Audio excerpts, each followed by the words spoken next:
সুরে তালে ছন্দে ফিরে এলাম ছোট্ট একটা বিরতির পর। আমি মৌসুমী, সঙ্গে রয়েছি আপনাদের। আপনারা দেখছেন প্রোডাকশন প্রেজেন্ট সুরে তালে ছন্দে সিজন 2। দেখা যাক এর পরবর্তী শিল্পী এই আমেজটাকে ধরে রাখে, আরও উঁচুতে নিয়ে যায়, নাকি একটু দমিয়ে দেয়। চলুন চলে যাব পরবর্তী প্রতিযোগী বসিরহাট থেকে মমতা গুহ।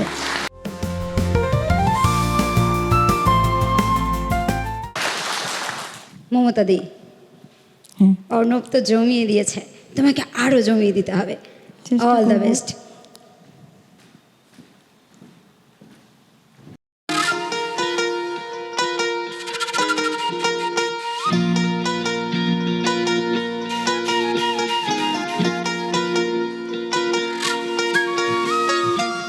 থাকিলে ডোবা খানা হবে কসুরি পানা, থাকিলে ডোবা খানা হবে কসুরি পানা, বাঘে হরিণে খানা একসাথে খাবে না, স্বভাব তো কখনো যাবে না, হুমুরি স্বভাব তো কখনো যাবে না।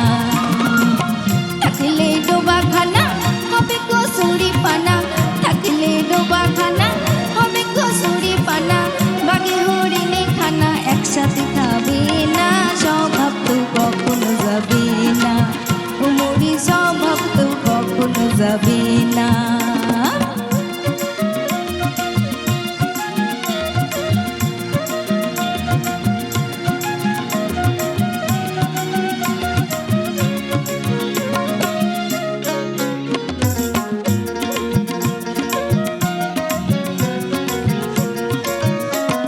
জলের স্বভাব যেমন ধারা নিম্ন দিকে ধায়, আগুনেরই স্বভাব যেমন সব কিছুই পোড়ায়।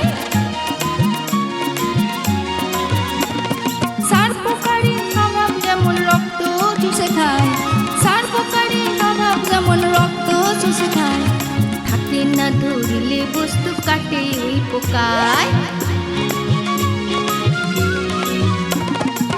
পাতিকার পোষে ঘরে যতই পড়াও না তারে, পাতিকার পোষে ঘরে যতই পড়াও না তারে, সে শুধু কাকা করে, সে শুধু কাকা করে। কৃষ্ণ বলে না স্বভাব তো কখনো যাবে না, ওমরি স্বভাব তো কখনো যাবে না।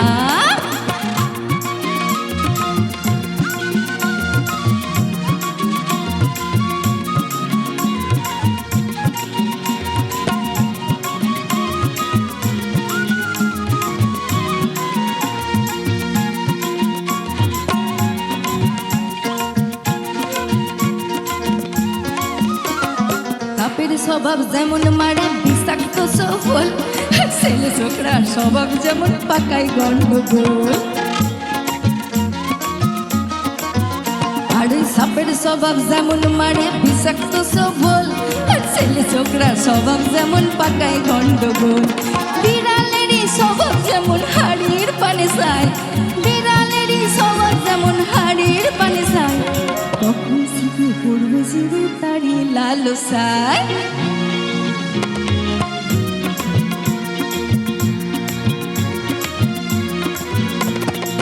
বুনল খেলে পড়ে গলাটা কুটকুট করে, বুনল খেলে পড়ে গলাটা কুটকুট করে, শীতের জোরে ধরা পড়ে, আর ওই শীতের জোরে ধরা পড়ে, কবুল করে না স্বভাব তো কখনো যাবে না, উমরি স্বভাব তো কখনো যাবে না।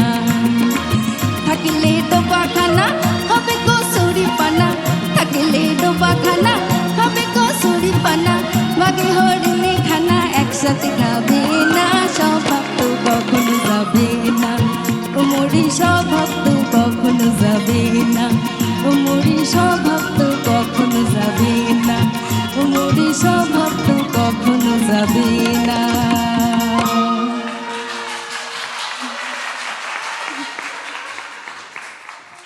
অপূর্ব অপূর্ব মমতা দি,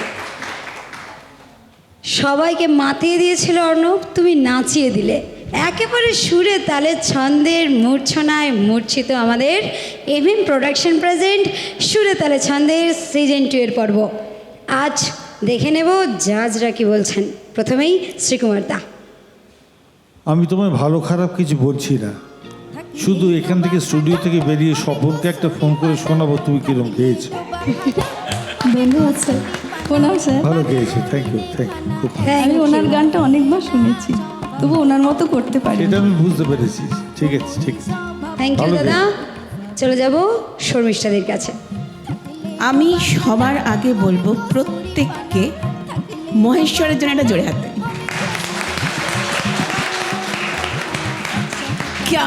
ক্যাবাদ মানে আমি কি এক্সাইটেড, ও দেখতে এত সুন্দরভাবে, ও তো ভালো গেয়েছে, ও তো জমিয়ে দিয়েছে এবং নিজেও দেখছি মানে খুব মেতে গেছে একদম। হ্যাঁ, দারুণ দারুণ। আমরা সবাই খুব মেতে enjoy উঠেছি করেছি। বাজনায়। সবাই প্রত্যেকে, আমি যেদিকে দেখাচ্ছি সবাই দেখছি নাচছে। আরে বাবা, মমতা ক্যাবাদ, থ্যাংক ইউ। ধন্যবাদ ম্যাডাম। আর প্রণাম মহেশ্বর ক্যাবাদ। অনেক ধন্যবাদ। থ্যাংক ইউ মমতা দি। ধন্যবাদ। সুরে তালে ছন্দে